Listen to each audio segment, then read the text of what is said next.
संधि वाले जो क्वेश्चन हैं वो मैंने क्वेश्चन पेपर खोला है और उसमें प्रीवियस ईयर के जो क्वेश्चन पेपर हैं उनको देखा, ठीक है। जैसे सेक्शन सी में से आया हुआ है क्वेश्चन संधि के ऊपर, ये वाला क्वेश्चन आया हुआ है।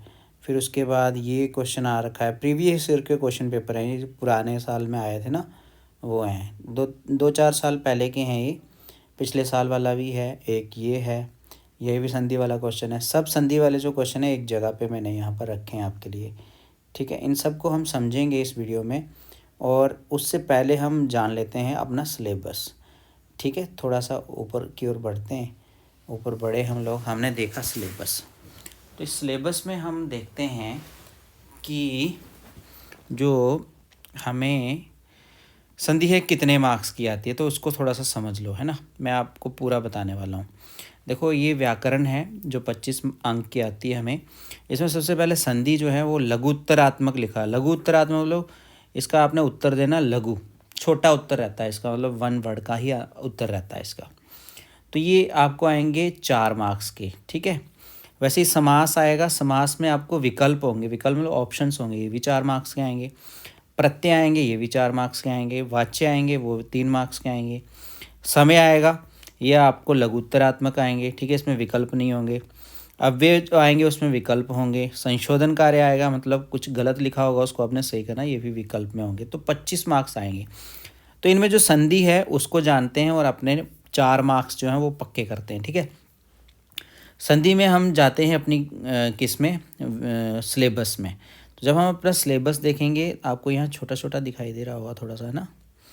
तो सिलेबस आपके पास भी होगा, देख लो ज़रा, वहाँ लिखा होगा, है ना। तो मैं इसको थोड़ा जूम नहीं कर पा रहा हूँ, कोशिश कर रहा हूँ लेकिन नहीं हो रहा है, इतना ही हो रहा है। तो अगर आप संधि की बात करें तो इसमें आप देखेंगे जो व्यंजन संधि है और विसर्ग संधि, 2 ही संधियाँ लगी हुई हैं हमें, स्वर संधि नहीं लगी है। तो व्यंजन संधि में क्या है, वर्गीय प्रथम वर्णस्य तृतीय वर्णे परिवर्तनम, वर्गीय प्रथम वर्णस्य तृतीय वर्णे परिवर्तनम, ये याद रखना। क्या है, वर्ग के प्रथम वर्ण का तृतीय वर्ण में परिवर्तन। वर्ग क्या होते हैं ये तो आपको पता है ना। उसका तृतीय वर्ण, अभी हमें समझने का यहाँ वो नहीं है कि मैं समझाऊंगा बहुत डिटेल में, नहीं, आपको एग्ज़ाम के पर्पज़ से समझाऊंगा। तो वर्ग जो है उसके प्रथम वर्ण का तृतीय वर्ण में परिवर्तन हो जाना और प्रथम वर्ण का पंचम वर्ण में परिवर्तन हो जाना। उसी तरह से विसर्ग संधि है, विसर्ग संधि में विसर्ग का ऊ हो जाना, फिर विसर्ग का रा भी हो जाना, विसर्ग का लोप हो जाना, और विसर्ग की जगह पे सा, शा और शा हो जाना, ठीक है। ये हम समझेंगे, ये हमारा व्याकरण में संधि का जो टॉपिक है वो ही है, एक व्यंजन संधि है, विसर्ग संधि। अब हम चलते हैं इसके बाद किसमें, अपने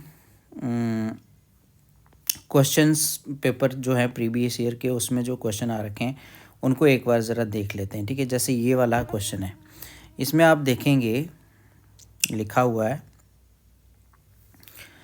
जैसे लिखा अधोलिखितेषु, इस तरह से क्वेश्चन आएगा आपको। अधोलिखित वाक्येषु रेखांकित पदेषु संधिम संधि विच्छेदम वा कृत्वा लिखता।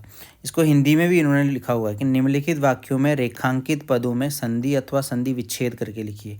Right the underline words of the following sentences after joining और डिसज्वाइनिंग संधिज, ओनली 4 क्वेश्चन। आपको यहाँ पर लिखा है, देखो, केवल प्रश्न चतुष्टय आए कितने, 5 आए, 1 2 3 4 और 5।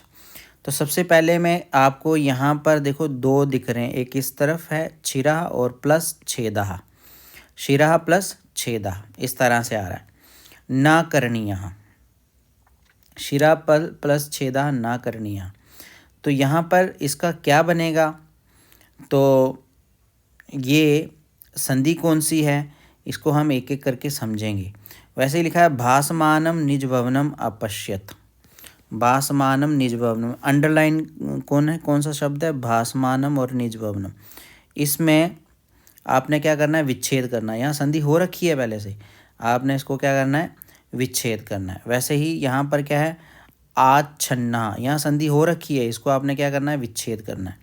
वैसे यहाँ लिखा है सतमार्गम, यहाँ पर विच्छेद हुआ है, इसको आपने संधि करनी है। वैसे योजकस तत्र, और इसका यहाँ पर संधि हो रखी है, इसको आपने विच्छेद करना। आपने देखा कि यहाँ पर आपने संधि करनी है, यहाँ पर आपने संधि करनी है।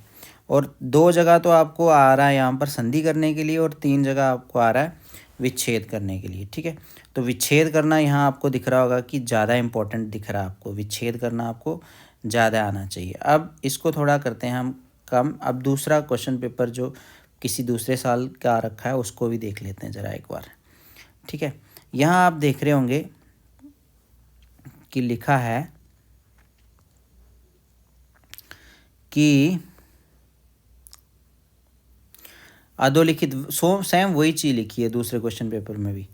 अब ये क्वेश्चन 4 है, तो लिखा है निम्नलिखित वाक्यों में रेखांकित पदों में संधि और संधि विच्छेद करके लिखो, ठीक है। यहाँ पर थोड़ा पुराना पेपर है तो यहाँ कुछ संधियाँ आपको अलग अलग भी दिखेंगी, जैसे भो प्लस अनम, इसका क्या बनेगा, ठीक है। उसी तरह से जगत प्लस नाथा, इसका क्या बनेगा, जगत प्लस नाथा। आपने देखा यहाँ इस तरफ ता है, इस तरफ ना है, ऐसा यहाँ पर भी आ रहा है एक जगह पे, आपने देखा इस तरफ सा ता है, सामने में क्या है, माँ है, सतमार्गम लिखा है, तो यहाँ पर जगतनाथा लिखा हुआ है। फिर उसी तरह से लिखा है हरिम वंदे, हरिम प्लस वंदे, इसको आपने क्या करना है, संधि कर देनी है, इसकी भी संधि करनी है, इसकी भी संधि, 3 जगह संधि आ गई। यहाँ प्रत्येकम है, प्रत्येकम का आपने विच्छेद करना है, जो कि इस बार की संधि नहीं है। इस बार की जो संधियाँ हैं उनके टॉपिक्स में आपको समझाऊंगा, ठीक है। उस तरह से है पांडवाग्रजा, यहाँ पर आपने क्या करना है, इसका विच्छेद करना है, जो पूरा लिखा है उसका विच्छेद करना है।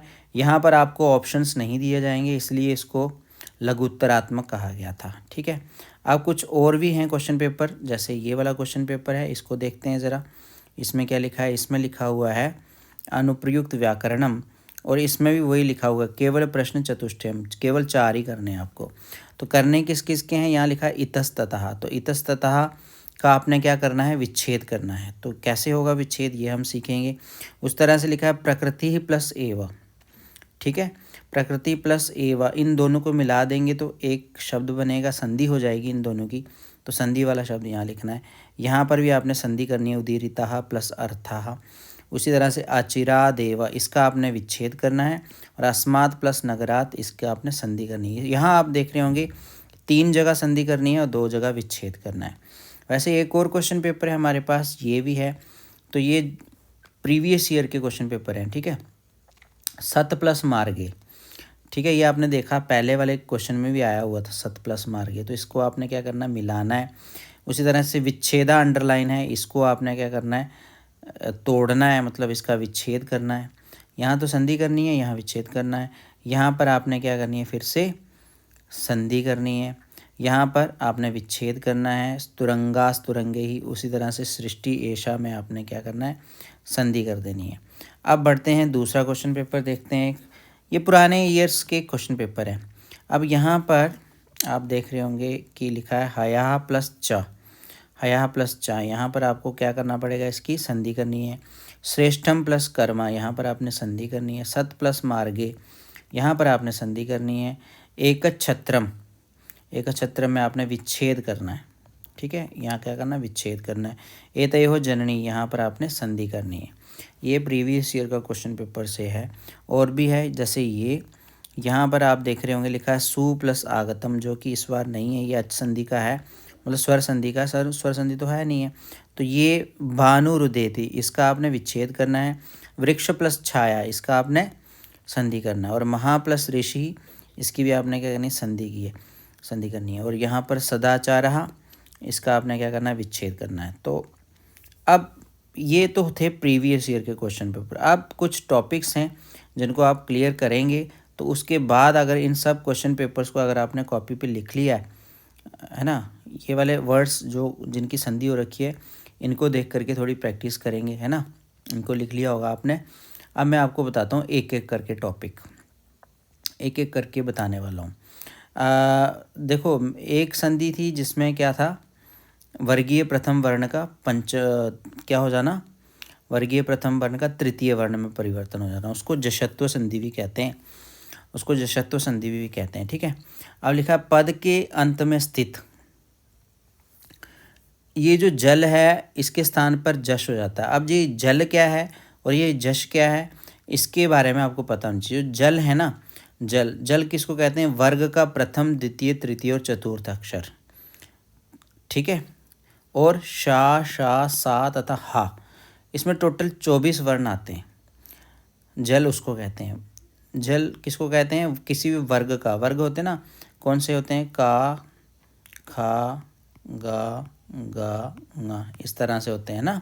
ये कवर्ग हो गया। वैसे ही चवर्ग हो गया, चा, छा, जा, झ, ञ।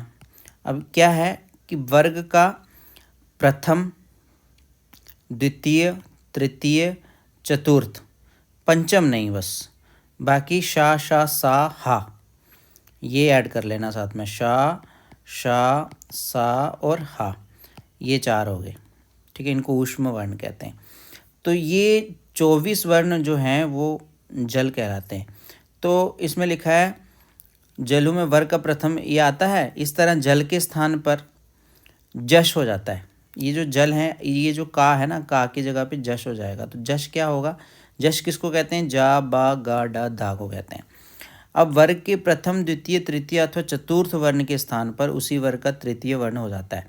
तो हमें तो आया हुआ है केवल वर्ग के प्रथम अक्षर पर तृतीय अक्षर हो जाना, बस हमें यही आया है। सिलेबस में हमारा यही है, वर्ग के प्रथम, ये जो का, चा, टा, ता, पा है ना, वर्ग के जो भी प्रथम अक्षर हैं उनकी जगह पर क्या होना? तृतीय अक्षर हो जाना। मैं एक बार एक और यहाँ पर मेरे पास पिक्चर है, उसमें आपको दिखा देता हूँ कि वर्ग के कौन कौन से, भी यहाँ दिख नहीं रही है पिक्चर, तो उसमें है। आपको वैसे मैंने क्लास में पढ़ाया हुआ है, आपने पढ़ा भी होगा अपनी अपनी क्लास में कि वर्ग किसको कहते हैं और वर्ग के प्रथम अक्षर कौन कौन से होते हैं। लिखने में तो समय लग जाएगा ना, है ना। का, खा, गा, घा, ङा, उसी तरह से चा, छा, जा, झ, ञ, उसे टा, ठा, डा, ढा, न, उसी तरह से ता, था, दा, धा, न, है ना। अब उसी तरह से पा, फा, बा, भ, म। हमें क्या करना है? वर्ग के प्रथम अक्षर की जगह पे तृतीय वर्ण हो जाएगा, बस यही पढ़ना है हमें। द्वितीय की जगह पे तृतीय हो जाएगा या तृतीय की जगह तृतीय हो जाएगा, ये नहीं। हमें सिर्फ वर्ग के प्रथम अक्षर के स्थान पे तृतीय वर्ण का परिवर्तन, वही सीखना है। तो यही लिखा हुआ है यहाँ पर। और तृतीय वर्ण आप देख रहे हैं कौन कौन से हैं? गा, गा, जा, डा, दा, भा, ये हैं। इसको क्या बोल देते हैं? जश बोल देते हैं। तो इन्हीं का ही एक नाम जश होता है। देखो यहाँ कुछ उदाहरण हैं, इससे आप समझेंगे। यहाँ लिखा है वाक प्लस ईशा। अब आप देख रहे होंगे वाक जो है ये वर्ग का प्रथम अक्षर है ना। इसका एक नियम ये है कि वर्ग का प्रथम, द्वितीय, तृतीय अथवा चतुर्थ वर्ण के स्थान पर उसी वर्ग का तृतीय वर्ण हो जाता है। शा, शा, सा, हा में शा के स्थान पर डा होता है। अन्य इसी प्रकार के उदाहरण मिलते हैं। ठीक है, जलु में वर्ग का द्वितीय, तृतीय अथवा चतुर्थ वर्ण शा, शा, सा, हा था कुल 24 वर्ण होते हैं। इस प्रकार इस तरह जल के स्थान पर जश होता है और वर्ग के प्रथम, द्वितीय, तृतीय और चतुर्थ वर्ण के स्थान पर उसी वर्ग का तृतीय वर्ण हो जाता है। तो आप यहाँ देख रहे हैं वाक लिखा हुआ है और इस तरफ लिखा हुआ ईशा। तो यहाँ पर ये जो का है ये क्या है? वर्ग का प्रथम अक्षर है और सामने में क्या है? स्वर है। तो सामने में कोई भी स्वर होगा तो क्या होगा? इस प्रथम अक्षर की जगह पे उसी वर्ग का तृतीय वर्ण हो जाएगा। अब का तृतीय वर्ण कौन सा है? गा। तो का की जगह पे क्या हो जाएगा? गा हो जाएगा। तो लिखा हुआ क्या आएगा हमारे सामने? इसका वाक प्लस ईशा से क्या बन जाएगा? बागीशा। अब एग्ज़ाम में आपको अगर पूरा लिखा हुआ आएगा और आपको इसका विच्छेद करने के लिए कहा जाएगा तो ये जो गा दिख रहा है ना, गा जो है तृतीय अक्षर है, तो गा को आपने का लिख देना है तो बन जाएगा इस तरह से वाक, और ईशा को आपने इस तरह से लिख देना है तो बन जाएगा बागीशा। ठीक है, इसके लिए और क्या ही फार्मूला हो सकता है? इसके लिए और कोई फार्मूला नहीं है, इसको आपने थोड़ा समझना है बस। वैसे यहाँ जगत लिखा हुआ है, जगत में जो ता है अंतिम अक्षर है ता, इसको इस तरह से आप समझ सकते हैं, ये लेफ़्ट है और ये राइट है। लेफ़्ट का जो अंतिम अक्षर है वो अगर किसी वर्ग का प्रथम अक्षर है तो उसके सामने कोई भी स्वर है तो उस प्रथम अक्षर का तृतीय वर्ण जो है उसी वर्ग का हो जाएगा। तो ता का तृतीय वर्ण कौन सा होता है? दा, है ना। तो देखिए ता की जगह पे क्या हो जाएगा, दा हो जाएगा, और सामने तो स्वर है ही है, तो क्या बन जाएगा, जगदीशा। क्या बन जाएगा, जगदीशा। अब जगदीशा का आपको विच्छेद करने के लिए आ सकता है, तो आप इस तरह से कीजिए। उस तरह से सुप प्लस अंता लिखा है, तो पा जो है ये क्या है, वर्ग का प्रथम अक्षर है, और इसी का तृतीय अक्षर क्या है, बा है। अब होगा तभी जब सामने में कोई स्वर होगा, अगर सामने में कुछ और आ गया तो थोड़ी दिक्कत हो जाती है। तो अब क्या हो जाएगा इसका, पा जो है इसके सामने स्वर है, तृतीय वर्ण बा, बा होता है, और उसमें स्वर मिल जाएगा तो बन जाएगा सुबंता। पा की जगह पे बा आ गया तो बन गया सुबंत। उस तरह से अच प्लस अंता है ना। तो इस तरफ चा है, प्रथम वर्ण है, स्वर है साथ में, तृतीय वर्ण जा है इसका, तो बन जाएगा अजंता। उसी तरह से दिक प्लस अंबरा से क्या बन जाएगा, दिगंबरा। दिक प्लस गजा से क्या बन जाएगा, दिग्गजा। अब आप यहाँ देख रहे होंगे, यहाँ पर तो क्या है, यहाँ पर प्रथम वर्ण है, क्या है, प्रथम वर्ण है, और सामने में क्या है, तृतीय वर्ण है। गा जो है वो क्या है, तृतीय वर्ण। अब अगर सेम टू सेम का ही आ जाएगा इस तरफ, दिक प्लस कजह आएगा तो नहीं होगा। इसके अलावा अगर कोई दूसरा, इसके अलावा अगर कोई दूसरा या उसी वर्ग का तीसरा अक्षर होगा तो क्या हो जाएगा, का की जगह पर गा हो जाएगा, तृतीय वर्ण में परिवर्तन हो जाएगा। देखिए जैसे लिखा है का प्लस गा। अब ये गा जो है वो डबल इसलिए दिख रहा है क्योंकि ये का की जगह पे गा आ गया ना, तो गा हलंत आया तो क्या बन गया, दिग्गजा। वैसे ही सत प्लस दरमाहा। अब इस तरफ ता है, इस तरफ दा है। दा कहाँ से है, दा चतुर्थ वर्ण है, ठीक है। कौन सा वर्ण है, चतुर्थ वर्ण है, तो क्या हो जाएगा, ता की जगह पे दा हो जाएगा और बन गया सद्धर्मा। उस तरह से अप प्लस जम, क्या बन जाएगा, अबझम। चित प्लस रूपम, चिद रूपम। अब रा जो है यहाँ तो नहीं है, लेकिन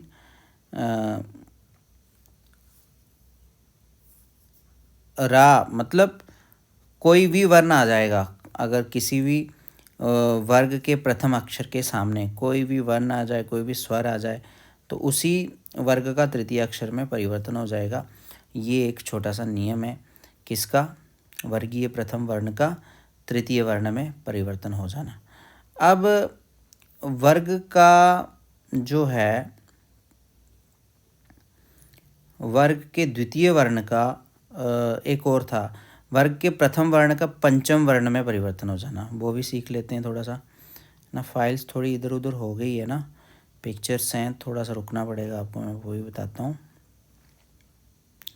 वर्ग के पहले वर्ण का तीसरे वर्ण में परिवर्तन, थोड़ा सा आप इसमें भी समझ लो। ये एक और पिक्चर आपके साथ आपके लिए लाई थी मैंने, इसमें देखो इस तरह से ये भी लिखा है कि वर्ग के पहले वर्ण का तीसरे में परिवर्तन। यदि वर्ग के पहले वर्ण का चा टा तापा के बाद किसी भी वर्ग का तीसरा, चौथा वर्ण या अंतस्थ व्यंजन या अलावा या कोई स्वर वर्ण आए, तब पहला वर्ण का चा टा तापा अपने ही वर्ग के तीसरे अक्षर का गा हो जाएगा, चा का जा हो जाएगा, टा का डा हो जाएगा। यहाँ देखो वर्ग लिखे हुए हैं, वर्ग में आते हैं का खा गा गंगा, चवर्ग में चा छा जा जन्ना, टवर्ग में टा ठा डा डना, और तवर्ग में ता था दना, पवर्ग में। ये सभी स्पर्श व्यंजन है, इनकी संख्या 25 होती है, इनको स्पर्श व्यंजन भी कहते हैं। अब का गा में परिवर्तन हो जाएगा, चा का जा में, टा का डा में, ता का दा में, ये आपको पता लग गया, ठीक है। दिक प्लस गजा, दिग्गजा। यहाँ आप देख रहे होंगे ये जो का है इसका क्या हो गया, इसका गा हो गया। यहाँ लिखा हुआ है, देखा, का चा टतापे के बाद किसी भी वर्ग का तीसरा अक्षर आ जाए, चौथा आ जाए, या कौन सा आ जाए, चौथा आ जाए, ये तीसरा आ जाए या चौथा आ जाए, या यारा लावा आ जाए, लिखा है ना, यारा लावा आए तो कोई स्वर वर्ण आए या कोई भी स्वर वर्ण आए तो क्या हो जाएगा, का चा टा पा अपने ही वर्ग के तीसरे स्थान में परिवर्तित हो जाएगा। वैसे लिखा अच प्लस अंत का क्या बना, अजंत। अब यहाँ पर दूसरा भी नियम यहाँ आपको देखने को मिल रहा है कि वर्ग के पहले वर्ण का पांचवें में परिवर्तन हो जाना। किस में परिवर्तन हो जाना, पांचवें में। तो कैसे होगा, तो यहाँ देखेंगे ध्यान से। यहाँ लिखा है यदि किसी वर्ग के प्रथम वर्ण का चा टता पा का मेल किसी अनुस्वार वर्ण होते हैं ये वाले, इनको अनुस्वार वर्ण बोलते हैं, ङ ञ न ना मा को, ठीक है। अनुस्वार वर्ण ना मा से हो तो ऐसी स्थिति में उसके स्थान पर उसी वर्ग का पांचवा वर्ण उसी वर्ग का, जैसे का क्या हो जाएगा, ङ हो जाएगा, चा का क्या हो जाएगा, ञ हो जाएगा, टा का क्या हो जाएगा, ना हो जाएगा, उस तरह से ता का क्या हो जाएगा, ना, और पा का क्या हो जाएगा, मा। का डा में हो जाएगा, चा का ञा में हो जाएगा, टा का ना में हो गया, ता का ना में, पा का मा में बदल जाता है। जैसे यहाँ पर उदाहरण दिया है, वाग प्लस मय तो क्या बन गया, वांगमय। छठ प्लस मुख क्या बन गया, छनमुख। उत प्लस नयन क्या बन गया, उन्नयन। समझ में आ रहा है आपको। अगर फिर से इसको देख लो, यदि किसी वर्ग के प्रथम वर्ण, ये प्रथम वर्ण तो ये हो गए का चा टा ता पा, यहाँ पर टेबल बना हुआ है, इसके तुरंत बाद मतलब लेफ्ट में अगर का चा टा ता पा से कोई आए और राइट में अगर ये जो इनको कहते हैं अनुस्वार वर्ण, है ना, और इनमें भी दो वर्ण जो हैं वो मुख्य हैं जिनके ऊपर आपको ज़्यादा ध्यान देना, वो है ना या मा। अगर का के सामने ना आए तो क्या होगा, का पंचम वर्ण हो जाएगा, उस का डा में ङा में बदल जाएगा, ये जो का है ना ये ङा में बदल जाएगा, ठीक है। जैसे यहाँ लिखा है वाक, है ना, वाक प्लस मय। अब क्योंकि सामने अनुस्वार वर्ण आ रहा है, अनुस्वार मतलब माँ और ना याद रखना आपने। अगर किसी वर्ग के सामने क्या आ जाएगा, माँ और ना आपको दिखे प्रथम वर्ण के सामने, वर्ग के प्रथम वर्ण के सामने अगर माँ और ना दिखे तो आपने क्या करना है, इस का जो पंचम अक्षर है, का खा गा ङ, ये वाला ङ है ना, ये डा की तरह जो दिखता है, तो का की जगह पे क्या हो जाएगा, ये वाला हो जाएगा। तो पीछे आप ऐसे ही लिखेंगे वांग, इसको हलंत ही लिखें और इसको सामने में जो भी है वो लिखते हैं, तो क्या बन जाएगा, वांगमय। ठीक, यहाँ लिखा भी है वांगमय। उससे छठ मुख, अब यहाँ देख रहे हैं आप, छठ मुख में क्या है, टा है अंत में, तो टा का पंचम अक्षर कौन सा है, अणा है, टा की जगह पे क्या हो जाएगा, अणा हो जाएगा, तो क्या बन जाएगा, षणमुख। ठीक है। उससे उत प्लस नयन, ता के सामने में ना आ रहा है, माँ और ना की बात हुई थी, राइट में अगर माँ और ना हो तो ये ता का क्या हो जाएगा, पंचम वर्ण ना हो जाएगा, तो बन जाएगा उन्नयन। ठीक, इसी तरह से सत प्लस धर्म, यहाँ ये तो हमारा किसका उदाहरण था, इसको ऊपर वाले का उदाहरण था, ता के सामने दा आ रहा, तृतीय वर्ण आ रहा, तो बन रहा सद्धर्म। ठीक, तो ये हो गया हमारा वर्गीय प्रथम वर्ण का पंचम वर्ण में परिवर्तन। अब दो ही संधियाँ हैं ना हमारी, किसमें, व्यंजन संधि में दो ही संधियाँ। अगर आप सिलेबस देखेंगे, फिर से जा कर के देख लेते हैं अगर हम सिलेबस, तो आपको दिखेगा कि वर्गीय प्रथम वर्ण से तृतीय वर्णीय परिवर्तन, प्रथम वर्ण से पंचम वर्णीय परिवर्तन, ये तो दोनों आ गए हमें, दोनों हमने अभी डिटेल में थोड़ी सी जान ली है। अब बात करते हैं हम लोग विसर्ग संधि के उत्व की, रत्व की और विसर्ग के लोप की, या विसर्ग के स्थान पे सा होना, शा होना या शाह होना। एक एक करके मैंने यहाँ टॉपिक आपके लिए रखे हैं। तो सबसे पहले जो विसर्ग है उसका बहुत कुछ होता है, जैसे रुत्व संधि होती है, उत्व संधि होती है। तो हम थोड़ा शुरू करते हैं कुछ यहाँ से, विसर्ग संधि यहाँ से शुरू करते हैं। ठीक है, तो लिखा है विसर्ग के बाद, ये विसर्ग है और इसके बाद यहाँ पर पश्चात स्वर या व्यंजन वर्ण के आने पर, यहाँ कोई स्वर आ जाए या कोई आ जाए व्यंजन, है ना, विसर्ग के स्थान पर होने वाले परिवर्तन को विसर्ग संधि कहते हैं। तो डिटेल में क्यों जाएं हम, हमें सत्व संधि पढ़नी है, तो सत्व संधि का ये सूत्र है और लिखा है विसर्ग के बाद अगर खर प्रत्याहार वर्ण, खर प्रत्याहार वर्ण कौन से होते हैं, वर्ग के प्रथम द्वितीय वर्ण और शा शा सा, इसको कहते हैं खर। वर्ग का प्रथम अक्षर जो होता है का, चा, टा, ता और पा, ये वर्ग के प्रथम अक्षर हो गए। द्वितीय कौन से हो गए? का, खा, चा, छा, टा, ठा, ता, था, पा, फा। ठीक है, द्वितीय वर्ण। और शा, शा, सा, शा, शा और सा। खर प्रत्याहार के वर्ण, यदि विसर्ग के बाद खर प्रत्याहार, ये वाले अक्षर विसर्ग है इस तरफ और उसके बाद सामने आपको अगर ये दिखते हैं तो विसर्ग का क्या हो जाता है? सा हो जाता है। परंतु यदि विसर्ग के बाद शा, अगर विसर्ग के बाद में शा हो तो विसर्ग के स्थान पर शा आएगा। विसर्ग की जगह पे क्या है? यदि टा या ठा हो, अगर टा हो या ठा हो तो विसर्ग का शा हो जाता है। ठीक है, यही संधि हमें आती है बार बार, तो इसके ऊपर थोड़ा ज़्यादा ध्यान दो आप। ये रूल है, ये जो विशेष रूल है कि अगर विसर्ग के बाद शा होगा तो विसर्ग का शा हो जाएगा।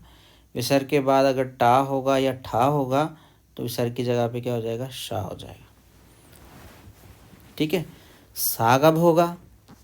जब विसर्ग के बाद इनमें से कोई भी अक्षर होगा। ठीक, इनमें से कौन कौन से बच गए हमारे पास? का बच गया, चा, ता, पा, फा, था, छा और खा और शा और सा। अब देख लो यहाँ पर लिखे हुए हैं कुछ उदाहरण। जैसे लिखा है नमः प्लस ते। अब देख रहे हैं यहाँ पर विसर्ग है और लेफ्ट में लास्ट में विसर्ग है और राइट में पहला है ता। तो ता आ रहा है, देखो यहाँ पर ता प्रथम वर्ण है, तो आपने चुपचाप क्या करना चाहिए? जो विसर्ग है ना, इसकी जगह पे क्या आ जाएगा? सा आ जाएगा। तो जब सा आ जाएगा इसकी जगह पे तो कुछ इस तरह से बनेगा। यहाँ लिखा है जैसे ते, विसर्ग का आधा सा बन गया और ते तो लिखा ही है पहले ही, तो ना जुड़ जाएगा साथ में तो बन जाएगा नमस्ते। वैसे ही यहाँ लिखा है बालकः प्लस तरति। अब यहाँ इस तरफ विसर्ग है और इस तरफ क्या है? ता है। अब ता आ रहा है सामने, है ना, ता की तो बात हो रखी है, तो विसर्ग जो है इसका क्या हो जाएगा? आधा सा हो जाएगा। तो ये देखिए विसर्ग का आधा सा हो गया और ता मिल गया तो क्या बन गया? स्ता। तो पूरा शब्द इस तरह से बन गया बालकस्तरति। उस तरह से इतः तथा, ये बहुत बार आया है ना, तो यहाँ आप देख रहे हैं विसर्ग है इस तरफ और इस तरफ ता है, तो सीधा सीधा क्या है? विसर्ग का सा हो जाएगा तो बन जाएगा इतस्ततः। उस तरह से इस तरह है नी और इस तरफ है चा, तो नी का क्या हो जाएगा? विसर्ग है ना, विसर्ग के सामने में क्या आ रहा है? चा आ रहा है। अब जब विसर्ग के सामने में चा आएगा तो विसर्ग का सा नहीं बनेगा, सा की बदले क्या बन जाएगा? शा बन जाएगा। ये चुत्व संधि हो जाती है यहाँ पर, तो ये आपने याद रखना है कि जब चा सामने क्या आएगा? चा आएगा तो विसर्ग क्या बन जाएगा? शा बन जाएगा। तो चा को भी आप इसमें ही शामिल कर लो। ठीक, उसी तरह से छिरः छेदः। अब सामने में छा आ रहा है, क्या आ रहा है? छा। तो छा का भी सेम वही है, अगर चा और छा आएगा तो भी क्या हो जाएगा? शा ही हो जाएगा। देखो यहाँ लिखा हुआ है विसर्ग, उसके बाद छे आया ना, छेदा में छे आया, तो विसर्ग का क्या बन गया? आधा शा बन गया, तो बन गया छे, शिरच्छेदा। सर धनु, उसके बाद आ गया टा, क्या आ गया? टा। तो टा जो है वो प्रथम वर्ण है ना, और इसका एक स्पेशल रूल भी है कि अगर विसर्ग के सामने में टा आए या ठा आए तो विसर्ग का क्या बन जाएगा? शा बन जाएगा। तो वैसे ही यहाँ पर शा बन गया, देखो धनुष टंकार पूरा समस्त वर्ण बन के आ गया। तो ये होगी सत्व संधि। ठीक है, सत्व संधि में आपने क्या जाना? सत्व संधि में आपने जाना कि अगर विसर्ग के बाद में का, चा, टा, ता, पा, खा, छा, ठा, था, फा, शा, शा, सा आए तो विसर्ग का क्या हो जाता है? सा हो जाता है। लेकिन विशेष नियम ये है कि अगर विसर्ग के बाद चा और छा आए तो उनकी जगह पे शा हो जाता है, शा भी आए तो भी शा हो जाता। अगर विसर्ग के बाद टा और ठा आए तो विसर्ग की जगह पे क्या हो जाएगा? शा हो जाएगा। ये आपने सीख लिया। अब षत्व संधि होती है एक, विसर्गों का शा हो जाना जिसको आप कहते हैं, ये भी हमारे सिलेबस में है, हमने देखा। सिलेबस अपने हाथ में रख लो बेशक। तो विसर्ग का शा हो जाना कब हो जाएगा, यदि विसर्ग के पूर्व, विसर्ग पूर्व कहते हैं, ये आ गया विसर्ग, और विसर्ग से पहले है ना, इसको पूर्व कहते हैं, ये हो गया पूर्व। पूर्व क्या हो, या तो ई हो या ऊ हो, पूर्व ई या ऊ हो, तथा बाद में विसर्ग के बाद में क्या हो, का खा पा फा में से कोई वर्ण हो तो विसर्ग के स्थान पर शा हो जाता है। बस यही चीज़ याद रखनी है। यहाँ पर आपने देखा विसर्ग के पहले अ ही है सब जगह, ई और ऊ नहीं है। तो अब जो आप उदाहरण देखने जा रहे हैं इसमें विसर्ग के पहले क्या है, क्या है, ई होगा या ऊ होगा, एक स्पेशल नियम है, तभी जाके शा होगा। तो विसर्ग की जगह स्थान पर क्या हो जाएगा, शा हो जाता है। देखो लिखा है नी प्लस कपट। अब नी प्लस कपट में आप देख रहे होंगे विसर्ग से पहले ई है, नी, ई और उसके बाद विसर्ग है नी, है ना। तो विसर्ग और उसके बाद क्या आ रहा है, का आ रहा है। हमने यही नियम पढ़ा ना कि का और खा या पा और फा में से कोई वर्ण हो तो विसर्ग के स्थान पर शा होगा। तो ये जो विसर्ग है इसके स्थान पे क्या हो जाएगा, शा हो जाएगा। का अपनी जगह ही रहेगा, विसर्ग का क्या हो जाएगा, शा हो जाएगा, तो का बन जाएगा, तो बन गया निष्कपटः। उस तरह से नी फलः, तो विसर्ग है, विसर्ग के बाद फा है, पा और फा में से फा आ रहा है, तो विसर्ग का क्या बन जाएगा, शा बन जाएगा निष्फला। जैसे दु प्लस कर्म तो दुष्कर्म।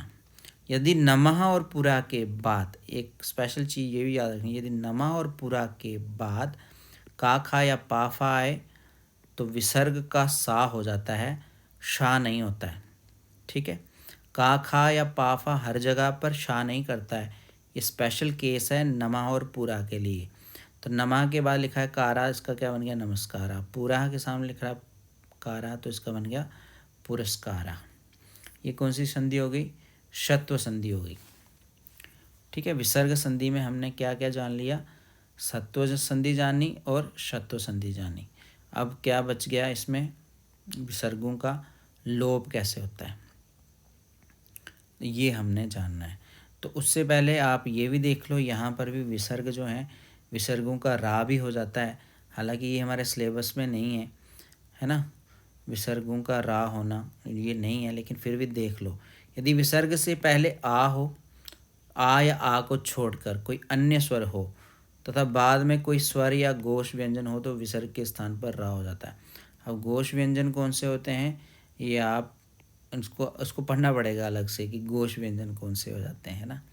तो क्योंकि रुत्व संधि नहीं है ना, फिर भी देख लो, यहाँ मुनि है, यहाँ अयम है, तो ये जो विसर्ग है इसका क्या हो जाएगा, रा हो जाएगा। लिखा है विसर्ग से पहले आ को छोड़कर, आ नहीं है यहाँ पर, ई है, अन्य स्वर है, अब बाद में कोई स्वर हो, स्वर तो है ही है बाद में, या घोष व्यंजन हो तो विसर्ग के स्थान पे रा हो जाता है। जैसे मुन ई विसर्ग और अयम क्या बनेगा, मुन ई विसर्ग की जगह पे रा आ जाएगा तो बन जाएगा मुनिरयम। जैसे हरि आगच्छति गुरु जयति, ये एक अलग अलग उदाहरण है। अब इसमें एक और था विसर्गों का लोप हो जाना, इसको कहते हैं विसर्ग का लोप संधि, है ना। अब देखो यहाँ, यदि विसर्ग के पहले आ के अतिरिक्त स्वर हो, विसर्ग के पहले आ भी ना हो और आ भी ना हो, ये दोनों नहीं होने चाहिए, कहाँ, विसर्ग से पहले। और विसर्ग के बाद कोई भिन्न स्वर हो, है ना, विसर्ग के बाद कोई अलग स्वर हो, जो यहाँ पर स्वर है वही स्वर नहीं, उससे अलग कोई स्वर हो तो विसर्ग का लोप हो जाता है, तो शब्द के प्रथम वर्ण का प्रथम स्वर दीर्घ हो जाता है।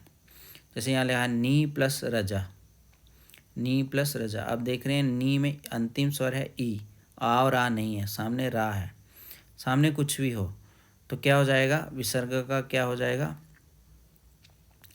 ई हो जाएगा, तो क्या बन गया, विसर्ग का लोप हो जाएगा सीधा सीधा। तो और जो प्रथम स्वर है वो क्या हो जाएगा, दीर्घ हो जाए, तो क्या बन गया, नीरज। जैसे नी प्लस रोग, अब जो विसर्ग है इसका लोप हो जाएगा, है ना, यहाँ आ और आ को छोड़ के कोई दूसरा स्वर है और सामने में रा है, तो क्या बन गया, नीरोग। अब आप सब जगह एक ही चीज़ देख रहे होंगे, कॉमन है, इस तरफ पहला अक्षर रा है, यहाँ पर भी रा है, यहाँ पर भी रा है, तो यहाँ नीरस बन गया, यहाँ पर नीरव बन गया। विसर्ग लोप संधि के कुछ नियम हैं, विसर्गों का लोप कैसे होता है, वो नियम कुछ यहाँ पर मैंने आपके लिए लिख के रखे हुए हैं, इनको देखो। यदि संधि, ये नियम सब एक ही है, बस थोड़ा सा अलग अलग तरीके से बताया हुआ है कि अगर संधि के प्रथम पद में सा ऐशा हो और अंत पद के शुरू में आ को छोड़कर कोई अन्य स्वर तथा व्यंजन हो तो विसर्ग का लोप हो जाता है। जैसे लिखा है सा ऐशा प्लस आ को छोड़कर अन्य स्वर व्यंजन इज इक्वल टू विसर्ग का लोप। जैसे लिखा है सहा प्लस एति, ठीक है, यहाँ विसर्ग है ना। आ और आ भी है, यहाँ पर आ भी है और आ स्वर है, इससे पहले आ है, और सामने में क्या है, ए है, सामने में क्या है, ए। तो ऐसे में क्या हो जाएगा, सा एति लिखा जाएगा, विसर्गों का लोप हो जाएगा। यहाँ पर भी सा, ये स्पेशल केस है साहा और ऐशा का। सहा पठति सा पठति, ऐशा जयति ऐशा जयति, ऐशा विष्णु ऐशा विष्णु, ऐशा चलति ऐशा चलति। अब दूसरा नियम के, यदि विसर्ग से पहले आ हो तो विसर्ग का मेल आ से भिन्न किसी अन्य स्वर से हो तो विसर्ग का लोप हो जाता है। लिखा अत एव, अर्जुन उवाच अर्जुन उवाच, बाला इच्छति बाला, सूर्योदेति सूर्योदेति। उस तरह से लगा छात्रा नमन्ति, देवा गच्छन्ति देवा गच्छन्ति, पुरुषा सन्ति अश्वा। ये जो नियम है इसको आप छोड़ दीजिए, इस नियम को मान के चलिए, ये नियम आपको आएगा किसमें, पूरा ही आप वैसे ध्यान दे लो इसकी तरफ। और विसर्ग संधि के ये कुछ उदाहरण थे, ठीक है। विसर्ग संधि में हमने ये जाना, और भी है क्या कुछ विसर्ग संधि में, वो भी देख लेते हैं।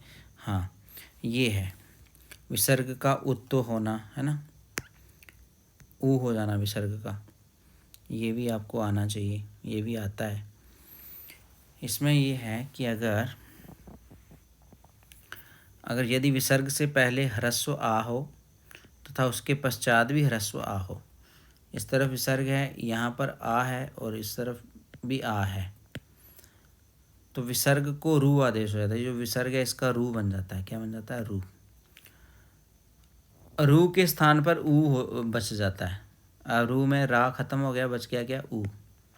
उसके बाद ये वाला जो आ है पहले वाला, ये और ये वाला ऊ दोनों मिल जाते हैं, तो यहाँ पर गुण हो जाएगा, तो आ और ऊ जब भी मिलते हैं तो ओ बना देते हैं, ठीक है। तो ओ के सामने आ है, अब ओ के सामने क्या है, आ, तो स्थान पे पूर्व रूप एकादेश करने पर ओ ही रहता है, तो क्या हो जाता है, ओ ही रहता है।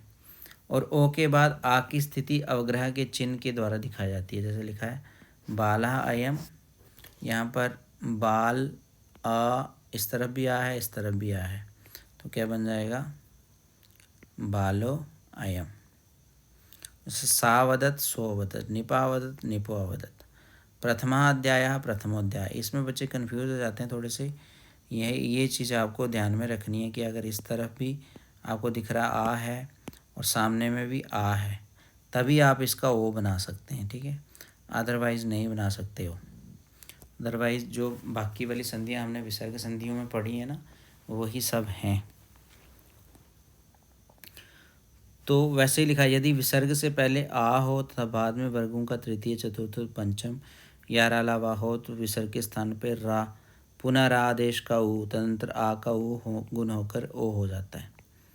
जैसे लिखा तप अवनम, तो क्या बन जाएगा, तपोवनम। अब यहाँ पर ये वाली चीज़ नहीं दिख रही है, ये क्यों नहीं दिख रही है, ये एक स्पेशल केस है। क्यों कि अगर विसर्ग से पहले आ है और बाद में वर्ग का तृतीय चतुर्थ और पंचम अक्षर है, याराला वाह है, तो विसर्ग के स्थान पर रा, पुनः रा का आदेश उ और आ और ऊ मिलकर के ओ बन जाता है, गुण संधि हो जाती है। टाइम बहुत हो गया है, 11:15 हो गए रात के। अब थोड़ा सा हम और भी जानते हैं। ये जशत्व संधि हमने पढ़ ली, विसर्ग संधि पढ़ ली, संधियों में बस यही है मुख्य रूप से।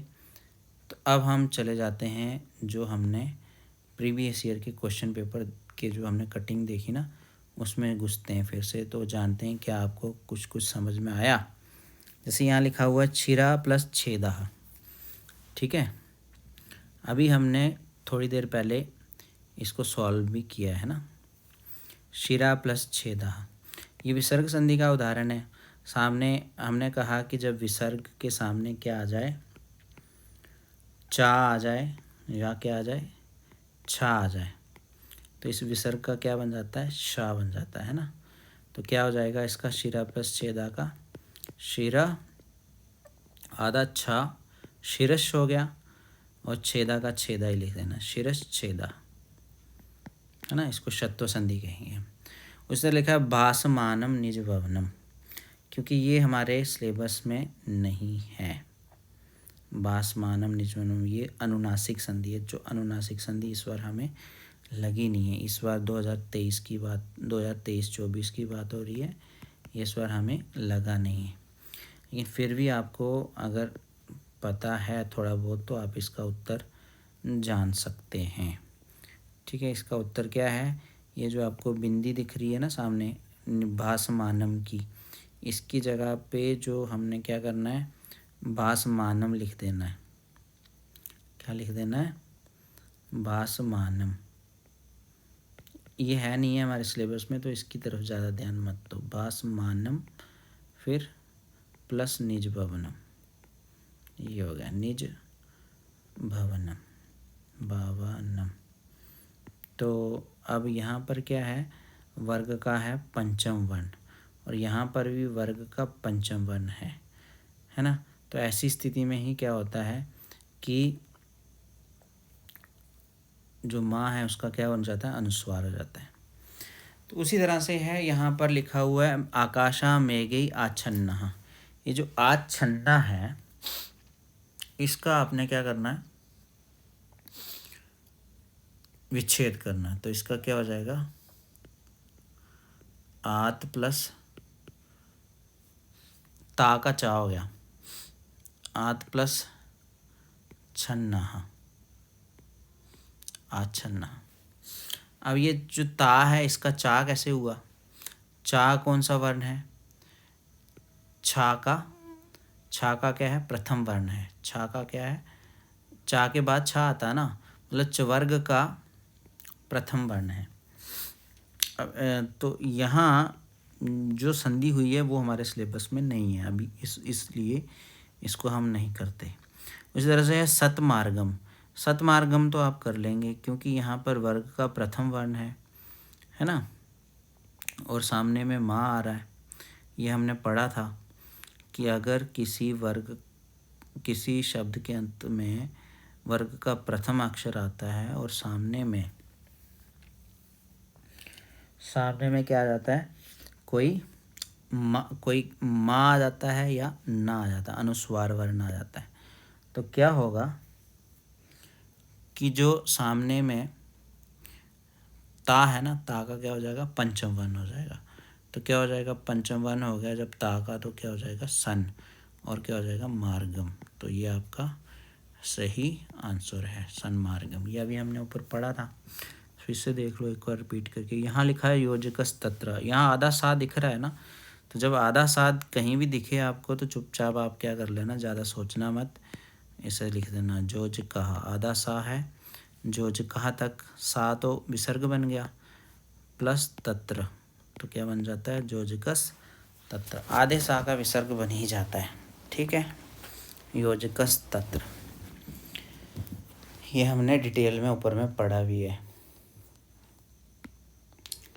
तो अब थोड़ा हम इस वाले क्वेश्चन पेपर को भी देख लेते हैं। इस वाले क्वेश्चन पेपर में जो आ रखा है ये है भुवनम, जिसका भवनम बनता है, ये आय अवायव संधि है, अज संधि, स्वर संधि का उदाहरण है जो हमारे सिलेबस में नहीं है। जगतनाथा का तो आप बना लोगे क्योंकि इस तरफ ता है और सामने में क्या है, ना है। मैंने अभी कहा कि यदि इस तरफ किसी वर्ग का प्रथम अक्षर हो और सामने में माँ या ना में से कोई अक्षर हो तो इस प्रथम वर्ण का क्या हो जाएगा, पंचम वर्ण हो जाएगा। तो पंचम वर्ण क्या कौन सा हो जाएगा, ना हो जाएगा। तो बन जाएगा ता की जगह पे ना आ जाएगा, तो क्या बन जाएगा, जगन नाथा, है ना। उस तरह से हरिम बंदे, ये हमने पहले मैंने ऊपर भी बताया आपको, ये माँ है तो इसका अनुस्वार बन जाएगा और वंदे का वंदे ही लिखा जाएगा, हरिम वंदे। प्रत्येकम, यहाँ भी स्वर संधि हो रखी है और पांडव अग्रजः, यहाँ पर भी कुछ अलग संधि, दीर्घ संधि हो रखी है, तो ये भी हमारे सिलेबस में इस बार नहीं है। प्रीवियस ईयर के क्वेश्चन पेपर हैं। अब इसको, इस वाले क्वेश्चन पेपर का कटिंग को देखते हैं हम। यहाँ लिखा इतस्ततः, है ना, यहाँ आधा सा दिख रहा है। आधा सा जब भी दिखे तो आपने चुपचाप विसर्ग बना देने हैं वहाँ तक। इतः हो गया और प्लस ततः हो गया, इतः ततः। वैसे ही प्रकृति ही प्लस एव। अब ये संधि भी हमें नहीं है, इसमें रा हो जाएगा विसर्गों का, प्रकृति रेव हो जाएगा। ये तो हमारे बुक में भी आया हुआ है, बुक से ही आया है, समझ लो। उस तरह से उदीरितः प्लस अर्थः, यहाँ पर विसर्ग है, विसर्ग के पहले आ है और सामने में भी आ है, तो इसका इस तरह से हम लिख सकते हैं, उदीरितो अर्थः। जैसे अचिराद एव, ये भी बुक से ही है, ये सारे बुक से ही आए हुए हैं। अचिराद, अचिरात प्लस एव, है ना। इस ता का क्या हो गया, तृतीय वर्ण में परिवर्तन हो गया, धा बन गया ना। ये हमने पढ़ा ना, वर्ग के प्रथम अक्षर का तृतीय वर्ण में परिवर्तन कब होता है। ये हमने पढ़ा कि अगर किसी भी शब्द के अंत में वर्ग का प्रथम अक्षर आता है और सामने में कोई स्वर आता है या तृतीय या चतुर्थ वर्ण आता है, तो उसी वर्ग के उस वर्ण का तृतीय अक्षर हो जाएगा। तो इसका क्या है, तृतीय अक्षर दा है, तो बन जाएगा अचिराद एव। जब दोनों में संधि होगी तो बन गया अचिराद एव।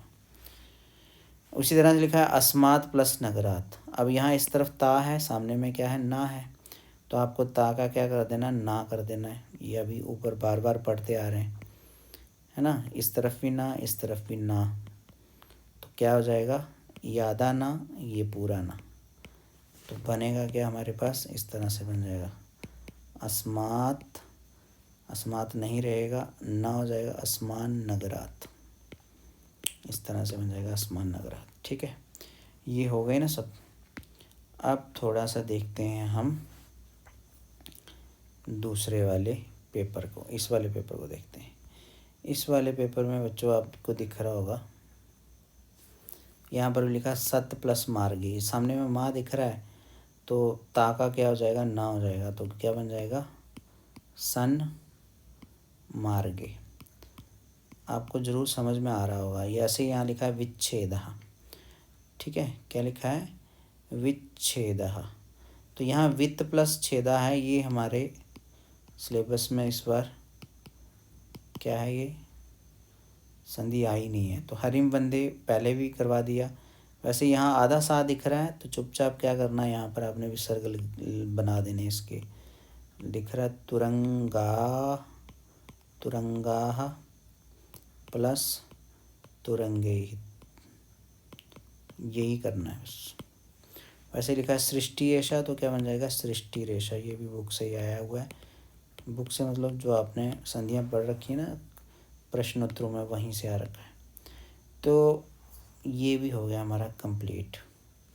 अब आते हैं हम एक और नए क्वेश्चन पेपर की कटिंग के साथ यहाँ पर। इसको थोड़ा सा खींचता हूँ मैं। हाँ, लिखा है सुआगतम, ये हमने पहले भी देख लिया। वानुरुदेति, तो इसको कुछ इस तरह से हो जाएगा, बानुः प्लस उदेति, बानुरुदेति। वृक्ष छाया, यहाँ पर छा आ रहा है सामने में, है ना, तो क्या हो जाएगा इसका, वृक्ष, है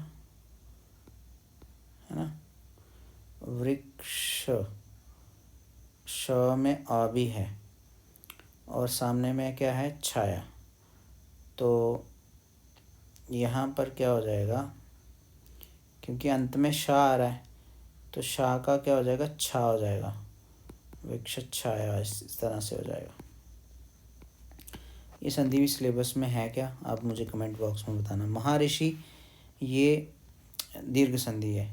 जैसे सदाचारा, सदाचारा कैसे बना है, सत प्लस आचारा से बन गया सदाचारा। अब हम बढ़ते हैं एक नए पेपर के साथ। यहाँ पर इसको मैं यहाँ ले जाता हूँ, इसके देखते हैं, ये शायद लास्ट ईयर का है। यहाँ लिखा है हयात प्लस च वहंती बोधिता। तो यहाँ आप देख रहे होंगे क्या है, विसर्ग है। विसर्ग के बाद में क्या आ रहा है, च। तो आप यहाँ पर क्या करेंगे, जब भी मैंने कहा था विसर्ग के बाद चा और छा है, तो विसर्ग का क्या बन जाएगा, शा बन जाएगा, हो जाएगा हयाश और च हो जाएगा, हयाश्च। श्रेष्ठम कर्म, इस तरफ माँ आ रहा है, इस तरफ का आ रहा है, मतलब यहाँ पर किसी वर्ग का आ रहा है पंचम अक्षर और सामने में क्या आ रहा है, प्रथम अक्षर। तो ये संधि भी नहीं है इस बार हमारे सिलेबस, अनुनासिक संधि है ये, तो हो जाएगा श्रेष्ठन कर्म। उसने सत प्लस मार्गे, तो ये तो ऊपर भी आ रखा है, आपने देखा कितने बार रिपीट हुए हैं। मेरा आपको दिखाने का यही मकसद था कि ये प्रीवियस ईयर बहुत बार रिपीट होता है। सत मार्गे का सन मार्गे बन जाएगा। एक छत्रम है ना, एक प्लस छत्रम, हाँ, एतयोः जननी, एतयोर जननी, क्योंकि यहाँ पर सामने में क्या है, जा है, तो ये भी सिलेबस में नहीं है। तो प्रीवियस ईयर क्योंकि कुछ हटके था, पहले जो सिलेबस था वो अब नहीं है, थोड़ा बदला हुआ है। तो ये प्रीवियस ईयर के क्वेश्चन पेपर मैंने आपको दिखाए यहाँ पर, आपने इनको देखा भी होगा। वीडियो भी काफ़ी लंबी हो गई है, लेकिन ये आपके लिए संधि के यहाँ से आपको 4 मार्क्स आ जाएंगे अगर आप इस वीडियो को बार बार देखेंगे, 1-2 बार, तो है ना। तो ये प्रैक्टिस आपके लिए अच्छी होगी, उम्मीद है, और आपके इसमें 4 मार्क्स पक्का आ ही जाएंगे। आज तक के लिए इतना ही रखते हैं, समय बहुत ज़्यादा हो गया, सुबह स्कूल भी जाना है। तो प्रैक्टिस करो अच्छे से, मेहनत करो और इसमें पूरे 4 मार्क्स लो। इसके बाद मैं आपको समास वाले क्वेश्चन भी दिखाऊंगा जो प्रीवियस ईयर में आ रखे हैं, और समासों के बारे में थोड़ा थोड़ा हम पढ़ेंगे भी। तो समासों के बारे में सिलेबस कुछ ज़्यादा लंबा चौड़ा है नहीं है, वो आपको मैं दिखा दूंगा। 2023 का सिलेबस जो है उसमें आपको वो दिख जाएगा। ठीक है, मिलते हैं एक नई वीडियो के साथ, तब तक के लिए बाय बाय।